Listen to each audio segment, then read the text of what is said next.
And happy to see you're back in Chapter 8. This is Section 8.8, and this is going to be about a shortcut for factoring the difference of squares. Basically, it's a shortcut to factor the binomials that have a square x. First thing I want you to do is look at these first three binomials that I have written down here. X squared minus 81, x squared minus 9, and x squared minus 25. Notice if there's any pattern. Well, let's see.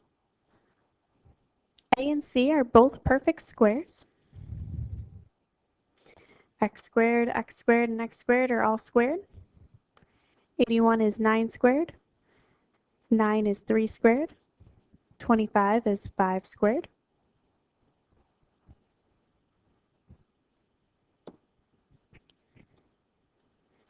And we could also notice that they all have a minus sign in the middle. That's what tells us that we have a difference of squares.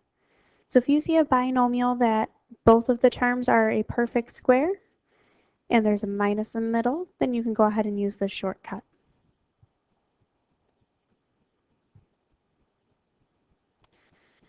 Difference of squares says if you have something that fits the criteria, then you're going to take the square root of the first term minus the square root of the last term.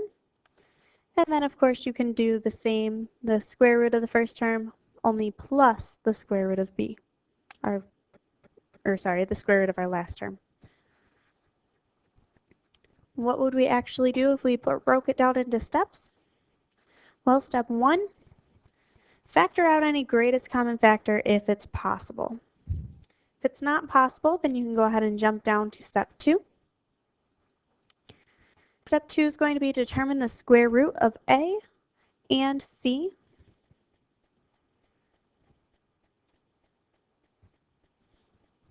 Step 3 is going to be rewrite it in its factored form. I would recommend pulling out your highlighter and highlighting this factored form.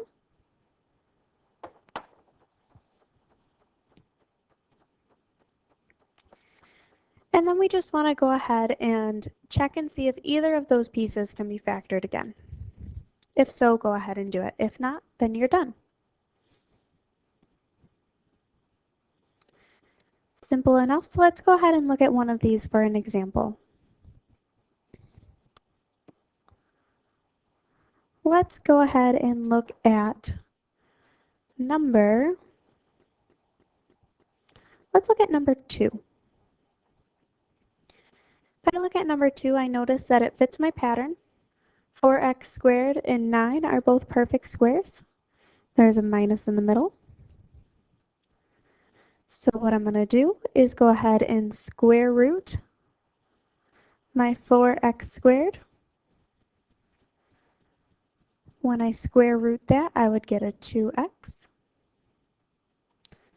And then I can take the square root of 9. Square root of 9 is 3. Once I've square rooted both of them, I can go ahead and put it in my factored form, which is the first one, square root x2.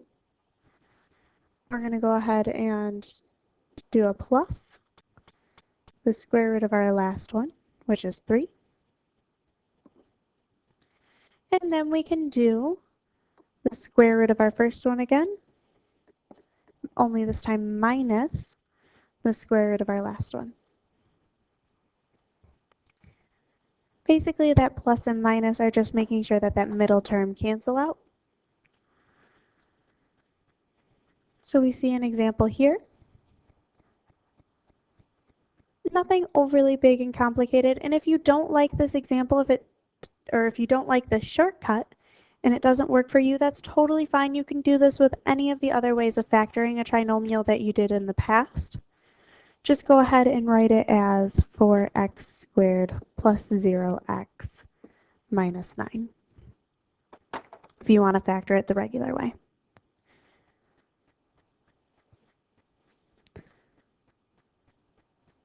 And of course, while we're factoring, we can go ahead and solve the equation.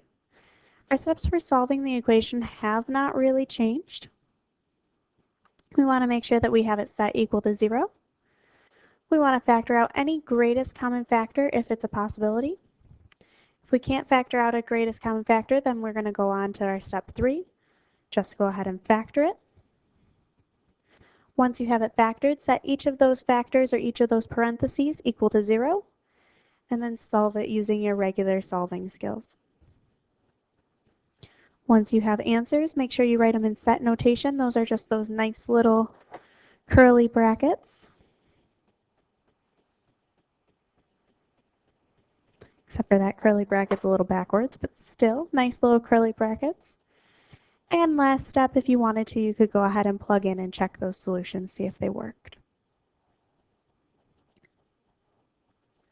So let's make sure we do one more with checking our answer.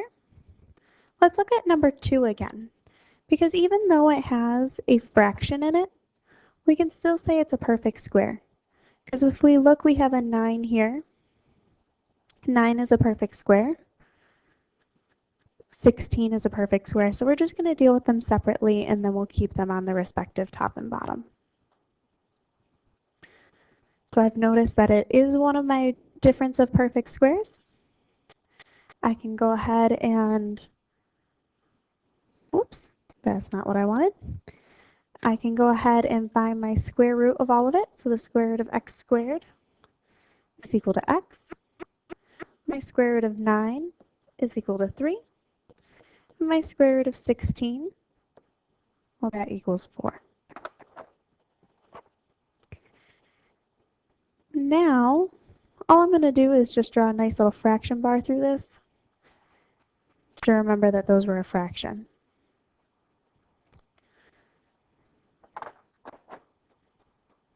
I can go ahead and factor it out. Don't forget your equals 0. If I followed my pattern, I'm going to take my first one, write it in first in both of them. I can take my last section, write it in last for both of them, and put in a plus and a minus.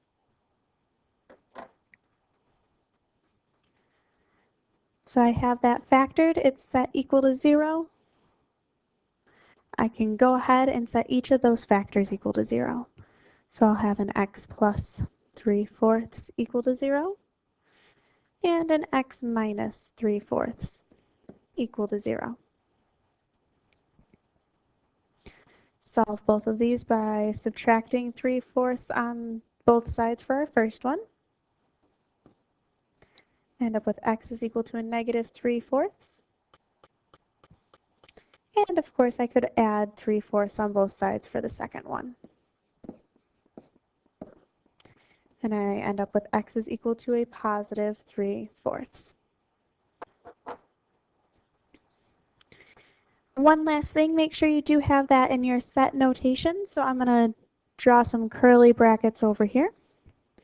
Put a negative 3/4, a positive 3/4, and another curly bracket, just to make sure we have it in set notation.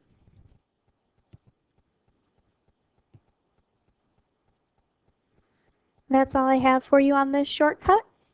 If you'd like to use this shortcut, try this shortcut. Have any questions to ask? Excuse me. Have any questions to ask? By all means, please do. Here's my question to you. What is one important thing to remember when factoring the difference of squares? And then for your practice problem, go ahead and try factoring to solve x squared equals 1 over 9. Give it a shot, see how it goes. Make sure in order to solve by factoring, the very first thing you're going to have to do to that practice problem is set it equal to 0. Don't forget to set equal to 0. I hope that you learned something in this video, and maybe you'll like this shortcut and it'll help you out. I know that I enjoy this one out of our 2 shortcuts. I will